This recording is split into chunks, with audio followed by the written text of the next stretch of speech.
civil इन्जिनियरिङमा के प्रोजेक्टहरू चाहिँ एकदम इम्पोर्टेन्टै हुन्छ कि हजुरले गर्ने प्रोजेक्ट के अब फोर्थ इयरमा त कम्पलसरी हुन्छ अनि मैले चाहिँ फोर्थ इयरमा चाहिँ जगदुल्ला हाइड्रो पावरको टनेलको सपोर्ट डिजाइन गरेको थिएँ कि रक साइन्सको फेज 2 भन्ने सफ्टवेयर युज गरेर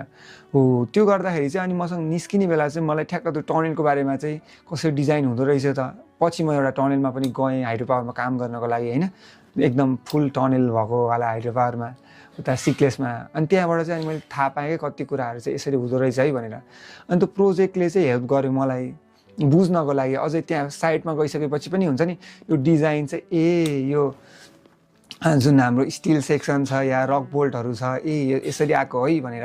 अलिकति बुझ्नको लागि त्यही भएर जति प्रोजेक्ट गर्नुभयो नि त्यति नै राम्रो हुन्छ कि हजुरको लागि चाहिँ आफूलाई इन्ट्रेस्ट भएको फिल्डको प्रोजेक्ट गर्दाखेरि चाहिँ त्यसमा एक्सपर्ट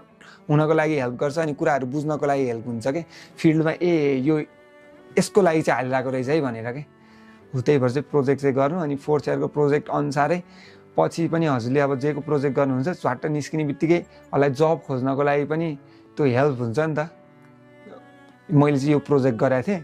अनि त्यही भएर चाहिँ म यसमा आउन चाहन्छु भनेर त्यही प्रोजेक्ट सिमिलर प्रोजेक्टकै हो त्यही भएर चाहिँ यही हो है त प्रोजेक्टको बारेमा कुरा चाहिँ